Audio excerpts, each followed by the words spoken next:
Hi guys, happy Sunday. Kinda. Sunday is always bittersweet for me. I really love the day, but it also means I have to get ready to go back to work tomorrow. So laundry and all that good stuff. Oh, look at that lovely hair. Okay, so I know I told you I want to do a video about Lughnasadh.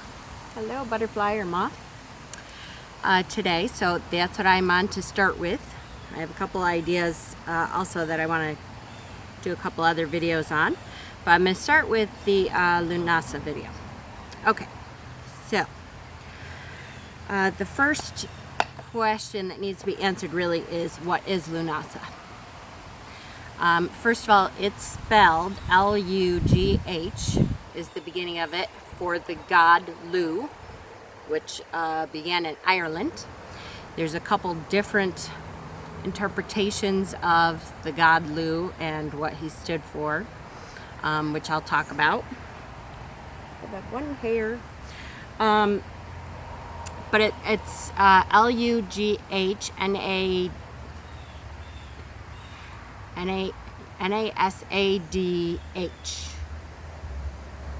I should write it. Oh, hold on. I'm sure I have. Hold on. I got something. It's a lot different writing it than it is to say it out loud. Hello? Okay. Lughnasadh. Ooh, I think I got that right. Okay. And the reason for it started with the god Lugh. And even I have to say, even I continue to say the sun god Lugh, because when I started out as a beginner pagan, I read a ton of books, including Eden McCoy, who I love, I have to say. I respect a lot of these authors, but there's a lot of misinformation about the god Lugh out there. And if you look up the holiday of Lughnasadh, a lot of them start out with this misinformation that talks about the sun god Lugh. Lugh was not a sun god. He was not only a sun god. So there's a lot of misinformation out there, because when the Christians of old decided they wanted to group paganism together into groups, they started out by talking about how most pagan religions, earth-based nature religions, there's lots of butterflies out today, look at that, I'm gonna sneeze, sorry guys, were based around sun deities and worshipped the sun. And so they kind of clumped them in together with Ra, who was the sun god of Egypt, with Apollo, who was the sun god of Roman times, and there was another god they lumped him into too. Who was it?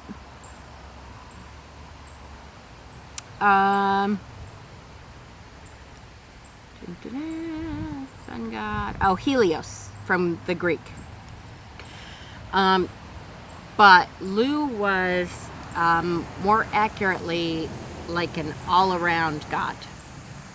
When Lugh wanted into the pantheon of gods, he went to say, hey, I want to be in this land of the gods.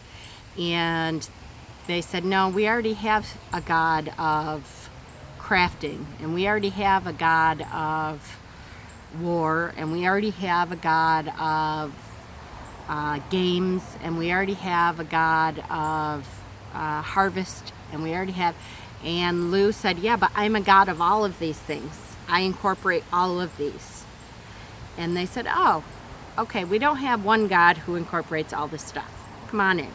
So they accepted him in, because he was, even though they already had gods of all the little things that he was good at and was a patron of, they accepted him in because he was the god of all kinds of different stuff. So he is just kind of a conglomerate god of all kinds of things.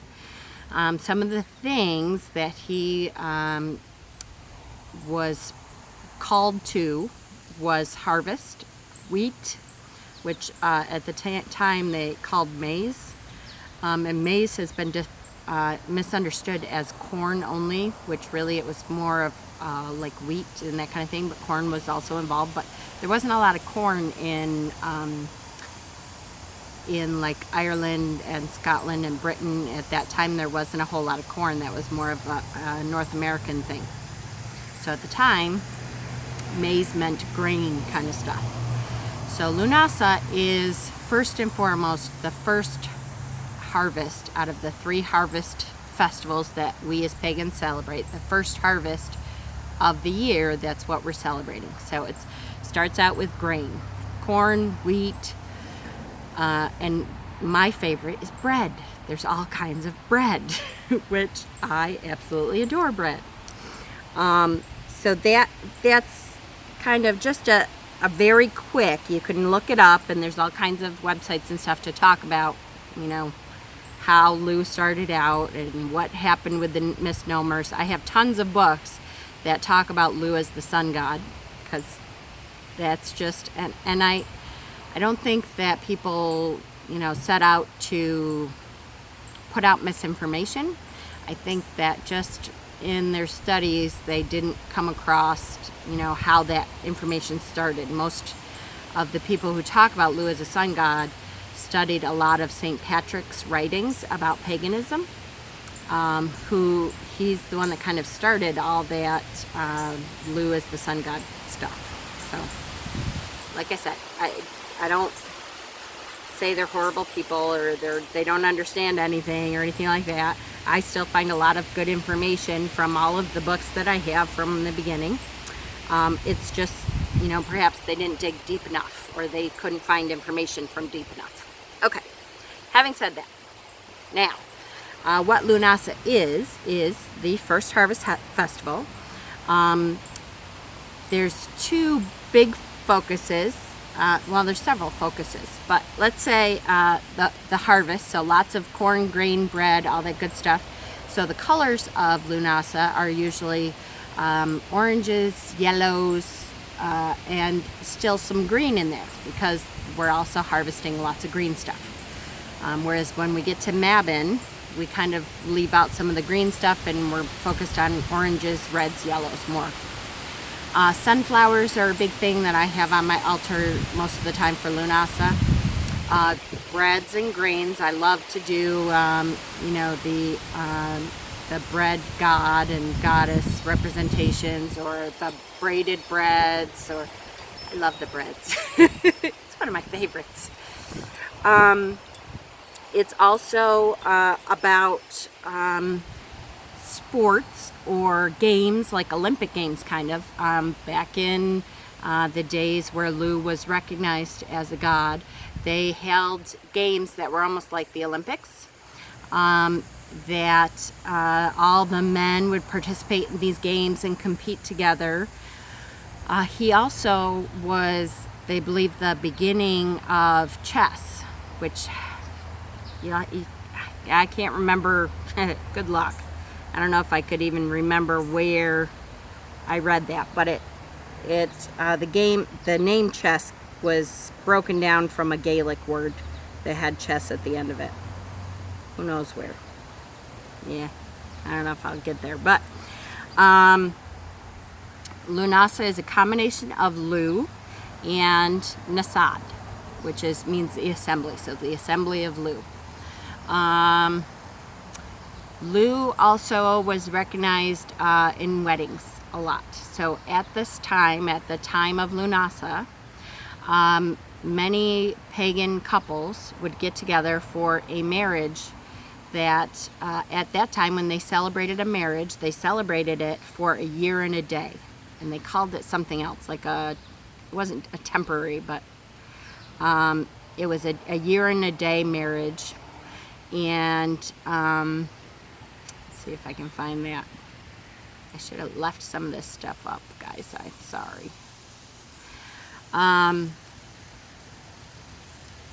Which, of course, when the Christians came around, they didn't like that at all, because their idea of marriage was lifetime no matter what.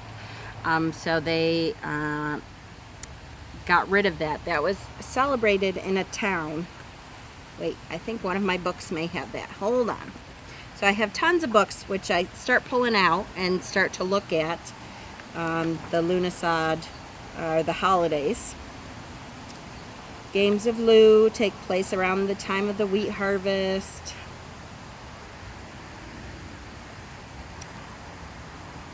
Telltown, here we go. The largest Lughnasadh festival. So by the way, this book is called Celtic Wisdom, Seasonal Rituals and Festivals. This is by Vivian Crowley.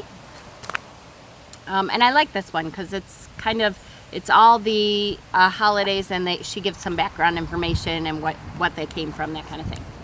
So the largest Lughnasadh festival was at Telltown in County Meath. Telltown is an anglicized form of Tialtu.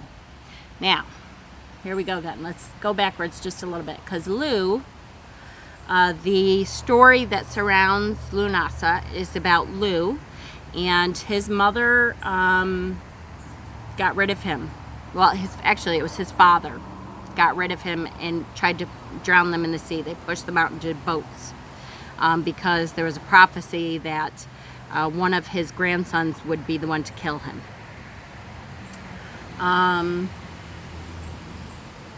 Balor was the king, old King Balor.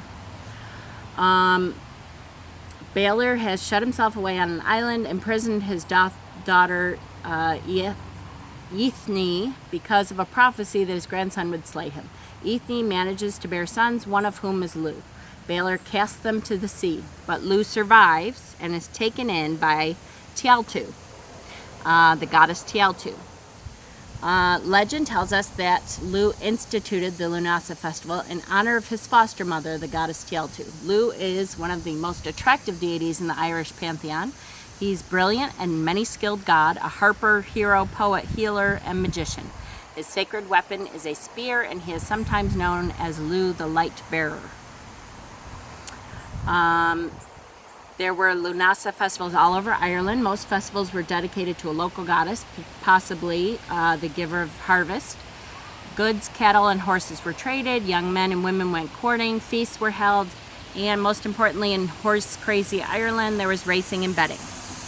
The largest Lughnasadh festival was Telltown in the county Meath. Telltown is the anglicized form of Tialtu. Until the 12th century, Telltown was the site of the Annick Telton Games. These were a kind of Irish Olympics similar to the Highlands Games held in Scotland today. Some customs from the games continued until the 19th century.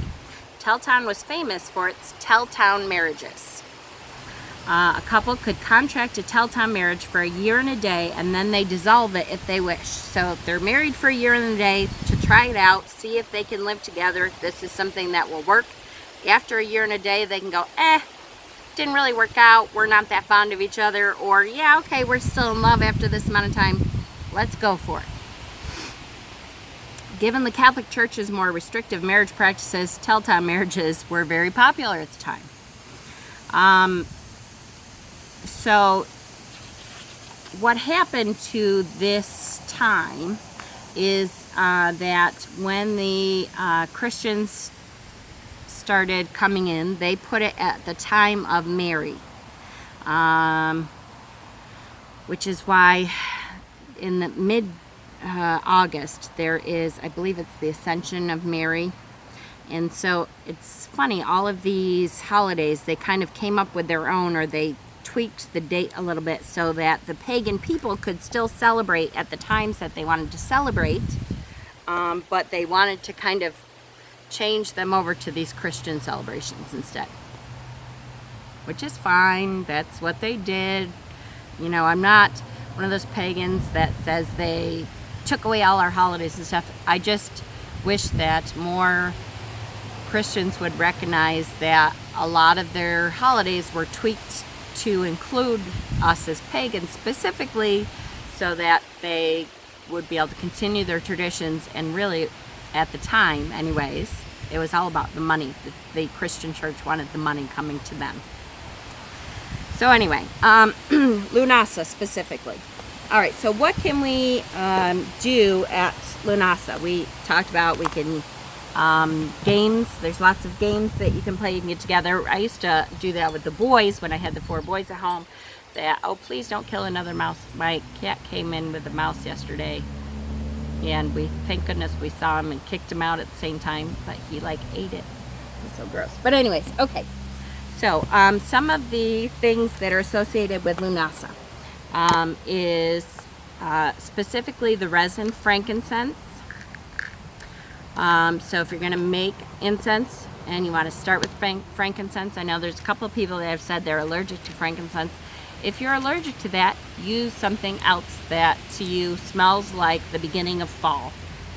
Sometimes leaves. I put in, dried leaves. Oak leaves are a big symbol of Lughnasadh time.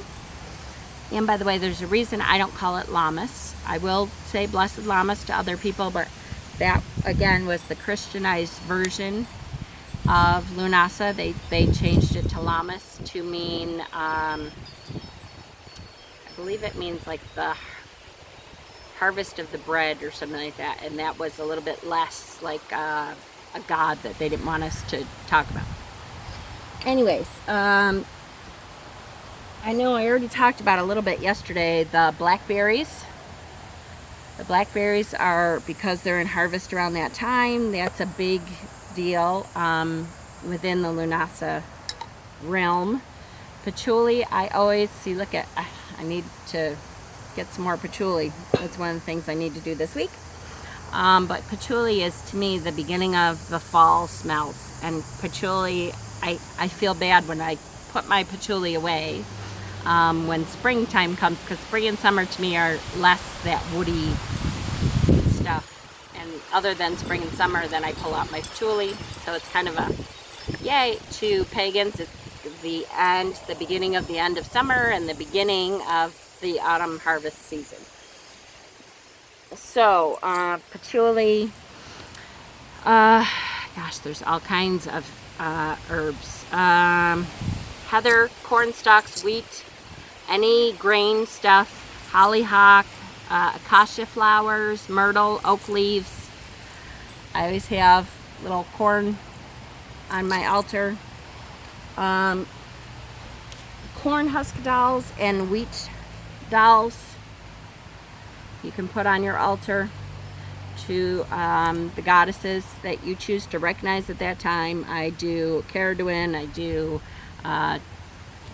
Tialtu. You can start talking about Demeter during that time, Rhiannon. There's a bunch of deities, whoever you choose to follow. Stones. I like to incorporate lots of stones. The stones that, star anise. I love the star anise. That anise smell is, to me, again, the beginning of that fall, harvesty kind of feeling. And there's such symbolism in the stars. Okay, so what stones? What stones are good for Lughnasadh? There's lots. Oh, let me mention one more thing, which is I still put out my fairy lamps for Lughnasadh. To me, now, the Fae are available and around all year round. In my practice with the Fae, I especially connect to the Fae energies from midsummer. Ooh, that's gorgeous, honey. Gorgeous. I'll show you. Hold on. Hopefully it's not too wet. Yay! Peter just painted that. That's going to be our newest altar box. Isn't that pretty? So I especially connect to those Fae energies between midsummer and Samhain, because that's at both times when we talk about the thinning of the veil between this world and the next. So between that time, I am giving weekly offerings to the Fae, and I'm talking about the Fae energies and connecting with the Fae energies during that time until Samhain. And Samhain is kind of my goodbye to the Fae, because as far as I'm concerned, I don't do much with the Fae after Samhain, before midsummer. because I feel like I'm hibernating. I always felt like they hibernate kind of too. It's not that they do. You can still do stuff with the Fae, but to me, they're not around as much. Okay, so stones of Lughnasadh. So if you think about the colors that we talked about, lots of yellows, browns, harvest colors, and we're gonna also include black, because black is for the dark goddess. And this is the time during all the pagan stories that the dark goddess descends to the underworld to meet the god, and you know, all things start to, harvest starts, all the nature stuff kind of starts to go to sleep at the beginning of fall time. Okay, so amber. So this is a chunk of natural amber. And I always, my amber scully, even though that's reconstituted amber, still the same. And then I love this. I have several ambers, but this is my other favorite piece of amber because it has a little bug in there. So here we go. So hopefully, let's see, well, you'll be able to see the little buggy.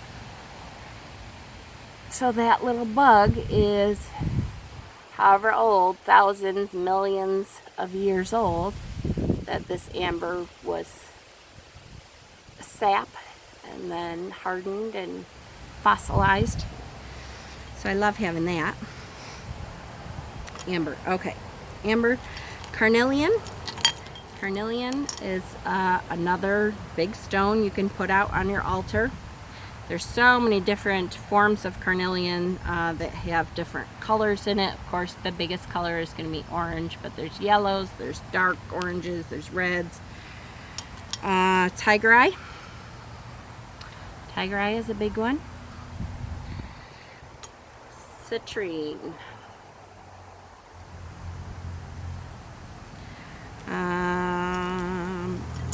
Yellow topaz.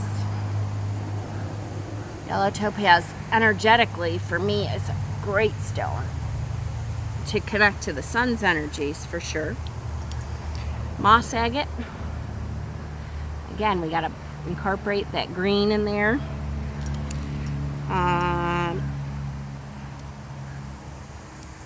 Aventurine. Just a little palm stone in there. Incorporate that green in there some. And obsidian, which I like to put my gold sheen obsidian. Now, of course, I'm not going to have any sun. Let's see.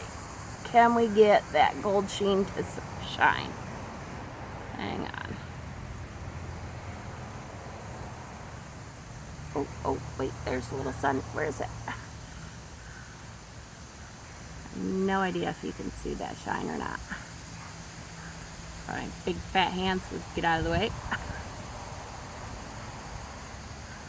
Oh yeah, I think you can see it a little bit there.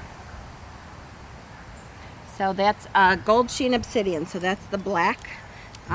Any obsidian though. I just like to pull out my gold sheen because it incorporates that wheat color to it, also that gold color.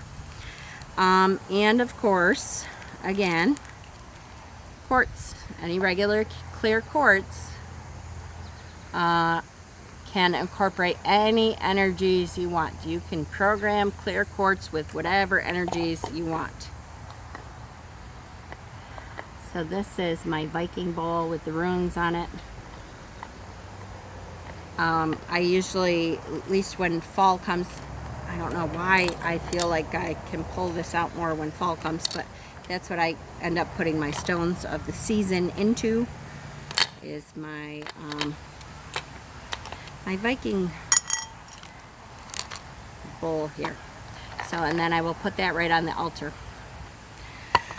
Okay, and also any brown agates that you have. I have tons. so I'll just pull out, you know, whichever ones I feel like want to work with the energy of this holiday.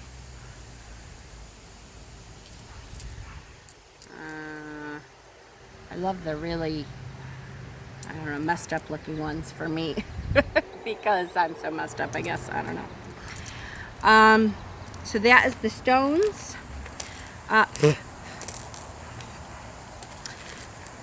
Cornucopias, summer flowers, sunflowers. Incorporate yellow roses. Incorporate whatever is growing around you. Like I said, my blackberries are starting, so it's perfect timing. If this stuff is not growing for you yet, or it's past growing for you, look around and see what's growing for you. Incorporate that on your altar. It's about the first harvest of the season, so whatever you're harvesting, that's good. Then get on that. I pick out some ivy sometimes. If ivy, we have lots of ivy around my house. If that's growing, then I'll pick some of that out. The corn is a big one for us. I really like to start, you know, I'm starting to see the first corn of the year. I saw this past week, I saw a couple signs of, you know, the corn is coming, so it's here. There is so many books I have, and I was going to show more of them, but it's already 26 minutes. I do want to just mention this book, which I adore. This is an older book. It is a Bard's Book of Pagan Songs. It's done by Huggin the Bard. I don't know if that's actually the author or not. The copyright is 2001. But what I would love to have is someone who reads music to do some of these songs. These are supposedly traditional songs. Where's my thing? Here it is. And the one for Lughnasadh is called Stand Up for the Boon. I don't know if you can read that. If you can read music and want to put this down into a song form on guitar, on piano, on whatever it is you can do, go ahead and contact me and I'll send you a copy of this, because I think it would be great. I've always wanted to know what these songs actually sound like. Now, it's a great book because there's a CD at the end, but the traditional songs are not included in the CD. I think they thought, you know, oh, everybody would know those songs. Well, I can't. If you look it up, I can't find any place that has those songs on there. But what are you gonna do? So that is the video I have for Lughnasadh. If you guys, gosh, I never say this is the ritual I'm using, but I was thinking about for beginner witches and stuff, if you want me to outline kind of a basic ritual, I can do that. There is so many books with rituals in it that I thought that might be redundant, but I certainly can do that. Someone suggested this morning that I talk about books that I would recommend for beginners. That's a great idea. I will try to get that together and do that very soon. If not today, then this week, hopefully. That'd be a good one for me to do at the office or something while I'm on a break. So I hope you guys are having a wonderful Sunday. It's gorgeous here. I am loving this. So yay! And hope it goes into a wonderful week. Blessings.